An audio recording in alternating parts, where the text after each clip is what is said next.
Hello everyone, welcome to universe classes YouTube channel. इस video में हम कवर करेंगे हिस्ट्री के प्रीवियस ईयर क्वेश्चन की, जो कि पीसीएस, आरओ और अन्य सारे एग्जाम में आए हुए क्वेश्चन है। इससे पहले हमने एक वीडियो डिस्कस किया है, जिसका लिंक डिस्क्रिप्शन में मिल जाएगा, आप वहां से उस वीडियो को देख सकते हैं। और पीडीएफ के लिए आप टेलीग्राम चैनल से जुड़ सकते हैं, जहाँ से आप पीडीएफ को प्राप्त कर सकते हैं, जिससे आपको रिवीजन करने में आसानी हो। इसमें हम 20 क्वेश्चन डिस्कस करेंगे, जो कि यूरोपियों के आगमन से रिलेटेड होगा। तो आइए देखते हैं।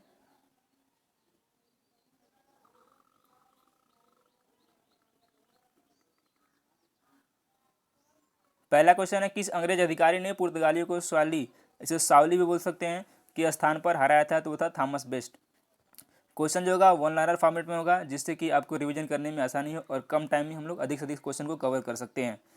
आप किसी भी एग्जाम की तैयारी कर रहे हैं, उसके सभी के लिए आपके समान रूप से जरूरी है। यूरोपीय व्यापारिक कंपनियों में से किसने सूरत में सर्वप्रथम अपना कारखाना स्थापित किया था? तो जो जितने भी यूरोपीय कंपनियां आई थी, उसमें सबसे पहले जो अंग्रेजों ने अपना कारखाना स्थापित किया था सूरत में। नेक्स्ट क्वेश्चन है, 1613 में अंग्रेजी ईस्ट इंडिया कंपनी को कहाँ एक कारखाना यानी कि व्यापार स्थल स्थापित करने की अनुमति मिली थी? वो था सूरत। नेक्स्ट क्वेश्चन है, ईस्ट इंडिया कंपनी ने के प्रारंभिक दौर में वेस्टर्न प्रेसिडेंसी कहाँ थी? तो वो थी सूरत में। ब्रिटिश ईस्ट इंडिया कंपनी ने मुंबई किस से लिया था, यानी कि मुंबई को किस से लिया था British India east India company ने? तो वो लिया था पुर्तगालियों से। Next question, question number 6, east India company के किस अंग्रेज गवर्नर को औरंगजेब द्वारा भारत से निष्कासित किया गया था? तो वो था sir John child. Sir John child को औरंगजेब ने भारत से निष्कासित कर दिया था। बढ़ते अगले क्वेश्चन पे। प्रथम कर्नाटक युद्ध का कौन सा तात्कालिक कारण था? यानी कि जो प्रथम कर्नाटक युद्ध हुआ था, उसका तात्कालिक कारण क्या था? तो उसमें तात्कालिक कारण जो था, अंग्रेजों द्वारा फ्रांसीसी जहाज़ों का अधिग्रहण करना था, यानी कि उसको अधिग्रहण कर लेना था, अपने वश में कर लेना था। कर्नाटक युद्ध किन किन के मध्य लड़ा गया था, यानी कर्नाटक युद्ध का किस किस के मध्य लड़ा गया था? तो वो लड़ा गया था अंग्रेजों और फ्रांसीसी के मध्य। कर्नाटक का प्रथम युद्ध किस संधि से समाप्त हुआ था?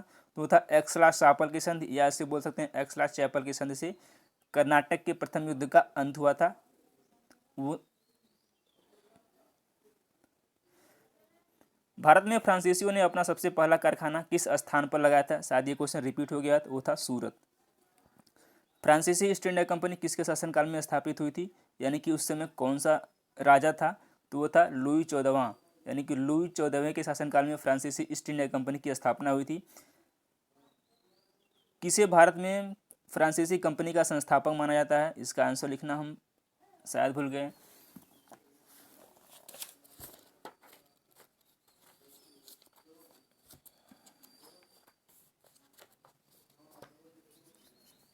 किसे भारत में फ्रांसीसी कंपनी का संस्थापक माना जाता है?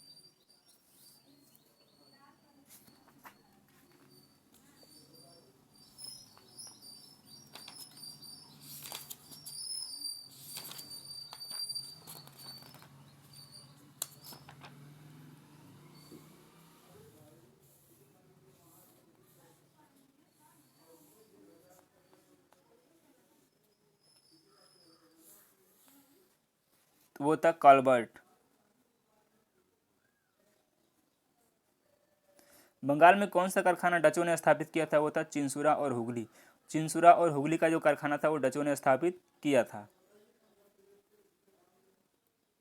नेक्स्ट क्वेश्चन है, फ्रांसीसी दक्कन में शक्ति आंदोलन स्थापित करने में असफल रहे, क्योंकि? यानी कि फ्रांसीसी जो थे, दक्कन में शक्ति आंदोलन को स्थापित करने में असफल रहे थे। उसका कारण क्या था, रीजन क्या था? उसका रीजन था अंग्रेजों की फौज शक्तिशाली थी, इस वजह से जो फ्रांसीसी जो है आंदोलन स्थापित नहीं कर पाए थे। वह कौन सा क्षेत्र है, वह क्षेत्र कौन सा है, या फिर वह क्षेत्र कौन सा है, या कौन सा क्षेत्र है जहाँ से यूरोप वासियों को सर्वोत्तम सोरा और अफीम प्राप्त होता था? वो था बिहार। अंग्रेजी शासनकाल में भारत का कौन सा क्षेत्र अफीम उत्पादन हेतु प्रसिद्ध था? वो भी बिहार ही था। यूरोपियों में कौन सा एक स्वतंत्रता पूर्व भारत में व्यापारी के रूप में सबसे अंत में आए थे? यानी कि जितने भी यूरोपीय आए थे, उसमें सबसे अंत में कौन आए थे व्यापारी के रूप में? तो वो थे फ्रांसीसी। किन किन स्थानों पर डचों ने अपने व्यापारिक अड्डे स्थापित किए थे? इसमें बच्चों लिखा गया है। किन किन स्थानों पर डचों ने अपने व्यापारिक अड्डे स्थापित किए थे, यानी कि व्यापारिक केंद्र स्थापित किए थे? तो वो था नागपट्टनम, चिंसुरा, मछलीपट्टनम, सूरत, भरूच, आगरा, कोचीन, अहमदाबाद, पटना। इतने स्थानों पर डचों ने व्यापारिक अड्डे अपने स्थापित किए थे। नेक्स्ट क्वेश्चन पे बढ़ते हैं। किसने ईस्ट इंडिया कंपनी के बारे में यह टिप्पणी की थी कि कंपनी एक असंगति है, परंतु यह उस व्यवस्था का भाग है जहां सब कुछ ही असंगत है? जीबी मैकाले ने ऐसा कहा था। कंपनी एक असंगति है परंतु यह व्यवस्था का भाग है जहां सब कुछ ही असंगत है। नेक्स्ट और लास्ट क्वेश्चन है इस वीडियो सेशन का। प्रथम मैसूर युद्ध का निर्णय क्या रहा? यानी कि जो प्रथम मैसूर युद्ध हुआ था उसमें निर्णय क्या रहा था? तो उसमें ब्रिटिशर्स की हार हुई थी। तो ये थे 20 प्रीवियस ईयर मॉडर्न इंडिया से यूरोपियों के आगमन से related question. I hope video पसंद आएगा। वीडियो पसंद आए तो लाइक करें, चैनल को सब्सक्राइब करें, बेल आइकन जरूर प्रेस करें जिससे कि हमारे आने वाली वीडियो की नोटिफिकेशन आपको समय पर मिल जाए। धन्यवाद।